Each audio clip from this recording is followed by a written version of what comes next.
बिस्मिल्लाहिर्रहमानिर्रहीम। आज हम जानेंगे मुल्ला अली अल कारी के बारे में।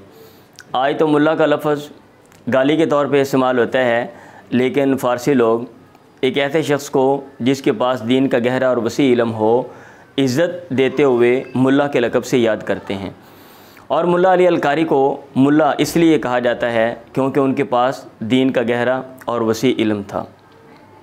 और उनको अल कारी इसलिए कहते हैं क्योंकि वो कुरान मजीद के बहुत बड़े कारी थे और आपकी आवाज़ बहुत खूबसूरत है। आइए चलते हैं उनके बारे में चंद अहम बातें जानते हैं। आपका नाम अबुल हसन अली बिन सुल्तान मोहम्मद है और आपकी पैदाइश हरात में हुई है। हरात मौजूदा दौर में अफ़गानिस्तान में है, लेकिन उस दौर में जब मुल्ला अली अल कारी पैदा हुए तो हरात जो है ये खुरासान का शहर था, खुरासान सूबा था, और ये उस वक़्त फ़ारिस जो मौजूदा ईरान है उसके मतहत था। और यहाँ पे मैंने हरात के बारे में कुछ बातें यहाँ पे लिखी हैं। एक तो ये कि मौजूदा अफ़गानिस्तान का ये तीसरा बड़ा शहर है, और दूसरा ये कि इसको नखलस्तानों का शहर यानी बागात का शहर भी कहा जाता है क्योंकि वहाँ पे बहुत से बागात हैं। और इसके अलावा जो दरिया हरात है ये उस इलाके से गुज़रता है। अब इसकी मुनासबत से इसको हरात कहते हैं या इस शहर की मुनासबत से दरिया हरात को हरात कहा जाता है। अब इसकी बुनियाद कब रखी गई तो इसकी बुनियाद के बारे में कहीं मेंशन नहीं है। इसकी बुनियाद का जो वक़्त है वो नामालूम है।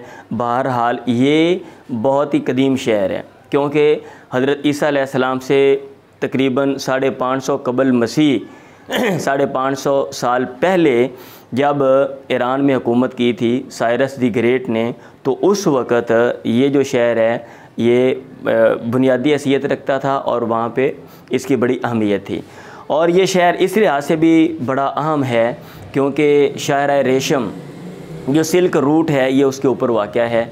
और शाहरा रेशम ये वो शाहरा है जो चाइना को यानी मशरक़ को और वस्ती एशिया और यूरोप के साथ यानी मगरब के साथ ये शाहरा जोड़ती है और जोड़ती थी, और इसके ज़रिए ज़माने माजी में तिजारत जो है वो होती थी। आपकी जो वफ़ात है वो 1606 या 1605 में हुई है, और आपकी वफ़ात जो है वो मक्का में हुई क्योंकि आप हरात से मक्का में चले गए थे। दौर आपका खिलाफत उस्मानिया में आप जो है वो पैदा हुए, और खिलाफत उस्मानिया का दौर 1517 से लेकर 1924 तक है।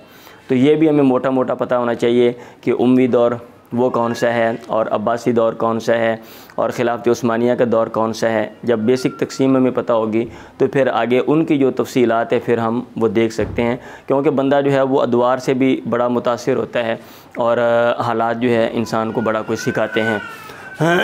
मकतबा फ़िक्र आपका सुन्नी और हनफी है। तो जब ये बात की जाती है कि मकतबा फ़िक्र जो है वो सुन्नी हनफी है, इसका क्या मतलब है? इसका मतलब ये है, सुन्नी होने का मतलब कि इस्लाम के इब्तिदा से ही दो ग्रोह जो है वो बट गए, एक अहले तशय्यो और एक अहले सुन्ना। दोनों की किताबें, दोनों के नज़रियात, दोनों के उसूल जो हैं उनमें बहुत ज़्यादा जो है वो इख्तिलाफ़ है।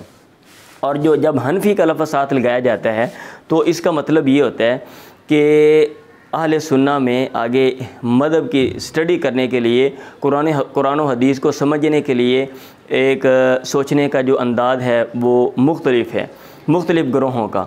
एक ग्रोह है उसके उसूल कुछ हैं, दूसरे के कुछ हैं, तीसरे के कुछ हैं, मुश्तरका उसूल भी हैं लेकिन इख्तिलाफ़ात भी हैं।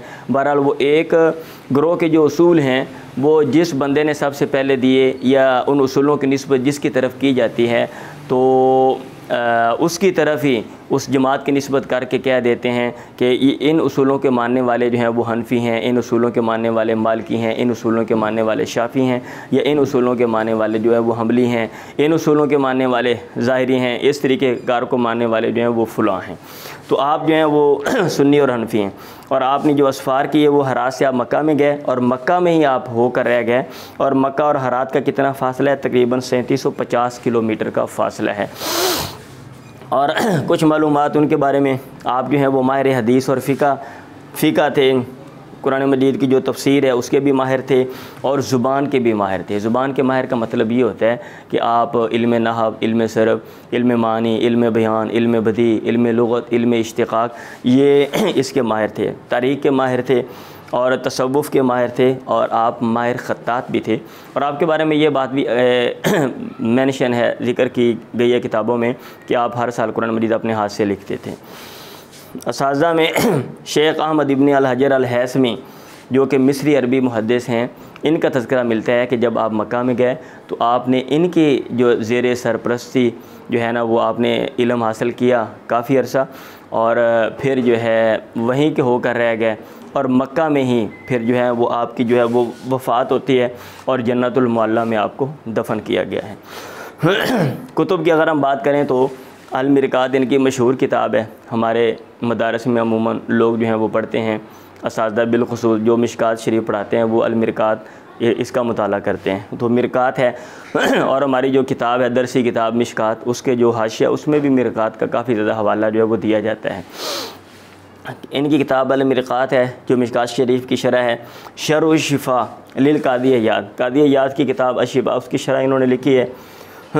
शरह इहया उलूमुद्दीन, उलूमुद्दीन जो किताब है इहया उलूमुद्दीन इसकी शरह लिखी है। शमाइल तिरमिज़ी, शरह शमाइल तिरमिज़ी, इमाम तिरमिज़ी की किताब शमाइल तिरमिज़ी है, इसकी शरह लिखी है। और हिज़्बुल आज़म इन्होंने किताब लिखी है जिसमें दुआएँ हैं। तो ये थी मुल्ला अली अल कारी के बारे में जो है वो चंद गुज़ारिशात। अगर आपको वीडियो ये अच्छी लगी है और आपको लगता है कि ये इंफॉर्मेशन आपके लिए मुफीद है और दूसरों के लिए भी, तो आप इसको ज़रूर शेयर करें। मैं कोशिश करूँगा कि इंशाअल्लाह इस साल जो है वो 100 जो अफराद हैं जिनका जानना मदारस के तलबा और तालिबात के लिए बिलखुसूस ज़रूरी है, उस पर जो है वो वीडियो जामी अंदाज में और मुख्तसर बना दूँ। दुआ में याद रखें। अल्लाह हाफ़िज़।